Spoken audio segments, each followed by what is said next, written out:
what's up guys? My name is Zach and today I am driving a 2005 Mini Cooper S. Up front is a supercharged 1.6 liter inline 4 and down below is a 6-speed manual transmission. Now I am super excited to be driving this here Mini Cooper because it's had some modifications done to it. This is not your run-of-the-mill Mini Cooper S. It's been lifted, it's been modified, and so I will let the owner tell you what's done to it. All right, so this is kind of an oddball. It's a 2005 Mini Cooper S, R53 model. And if you'll notice, it's a little taller, a little bigger, a little meaner than some of the others you'll see. Got adjustable coilovers from Flat Out Suspension. And then a local company out of Missoula, Montana made a bash bar and a full coverage skid plate. And you should actually be able to see that under there. But yeah, they're True Focus fabrication. They do really good work. The wheels, I went from 205 45R 17s to 205 65 15s because I just like having more sidewall. And sitting on some all seasons right now, not the best idea, but it's really difficult finding heavy tread tires in that size. And the wheels are Bassett's. They're at about 4 inches of offset. The only real modifications other than the visual stuff, I've got a cold air intake on it and a 17% reduced supercharger pulley. So between those and the slight tune and injectors, some people like to say it has 215 to 220 at the crank right now, which was barely enough to make up for all the extra weight. Then of course, you can see on top, I've got a roof rack with a spare tire and some jerry cans because they moved the battery to the trunk when they made these, so there is no room for a spare tire, so that's about the only way you can get one.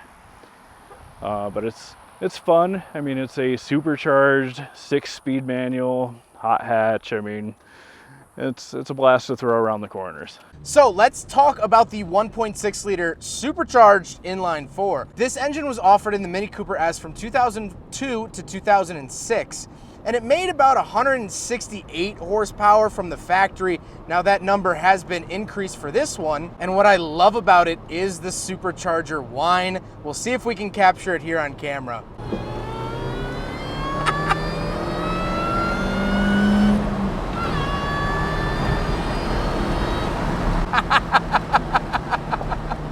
I love that sound so much. That sounds so good. Oh.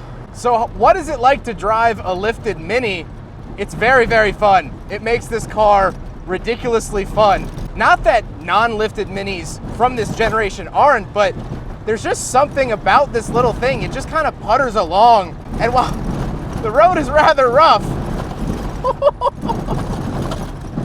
holy crap. It is incredibly, incredibly strong off-road, which I was not really expecting. You don't notice the front wheel drive all that much, obviously, until you start sliding, and it just feels light and nimble, which I'm just not used to in most off-road oriented cars. It has that little puppy giddiness to it, which I love, and then you get that supercharger whine, and it's such a treat.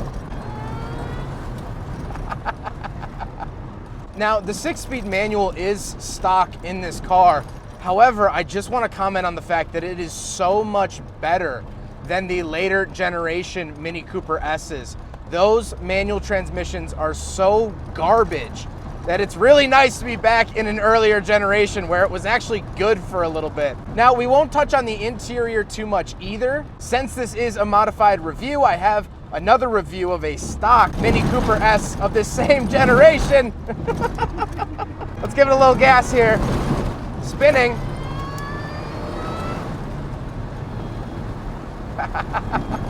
But we will do a big friggin' bottle test, and unfortunately, it does fail. I was hoping it would pass in my heart of hearts, but that's okay. I'm having too much fun in this thing to really care.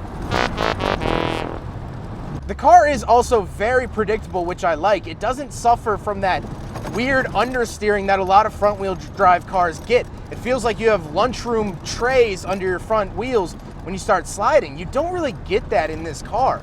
it's so light on its feet, and that's why I keep coming back to that puppy-like comparison. It really does have that sort of skidding along feeling, and yet it's doing things. We're literally following, I think, like a Land Cruiser or Jeep, and that thing is kitted out, but this is doing the exact same trail.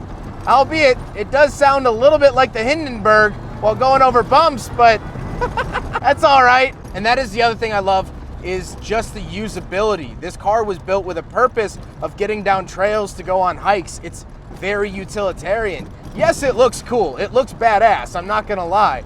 But the roof rack has a purpose. You can't fit a spare tire in the back normally, especially a big spare tire like this. That's why I bolted a spare tire to the trunk lid of my Miata a couple of years ago, because it wouldn't fit and I wanted one. There's nothing I fear more in this world than getting a flat tire on a back road trail. That's the honest to God truth. And so that roof rack is useful. The jerry cans are useful. There have been a couple times, particularly in Death Valley a couple weeks ago, I got a little nervous that I'd run out of gas. And so this has jerry cans strapped to it. Sure, to look cool, but also to be used in case you are on a back road trail, well, quite like this. You don't want to be stuck out here without gas or a spare tire.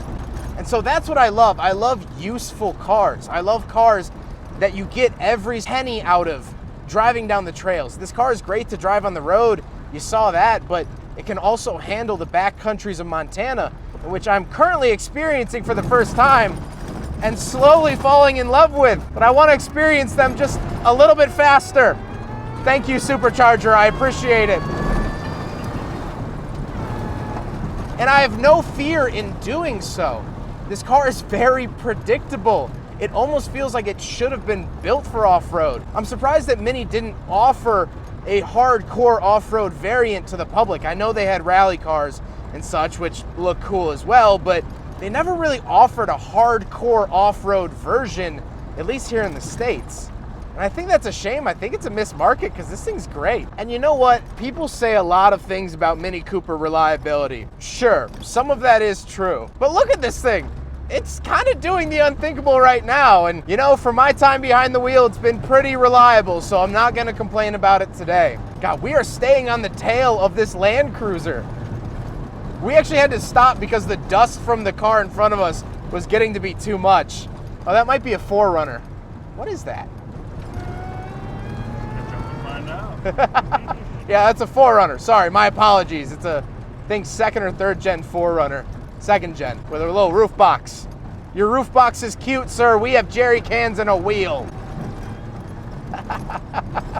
This car is battered, it's bruised, but it's still here kicking it, and it's still doing its job, which I think, if you don't like this car, if you think it's ugly, you think they don't drive great, whatever, at the end of the day, you just gotta respect it. At the end, that's all I ask. I don't ask you to like it, I just ask you to respect it, because it deserves all the respect in the world. This thing brings a dumb, stupid, grinning smile to my face. And that is arguably the best thing a car can be. I hope you guys enjoyed the video. I doubt you enjoyed it as much as I enjoyed thrashing this thing on a gravel road, but nevertheless, I hope you guys enjoyed it. Huge thank you to Kurt for letting me take it out. But please like the video, share it, whatever you guys do on YouTube, and I'll see you in the next video. Take care, guys.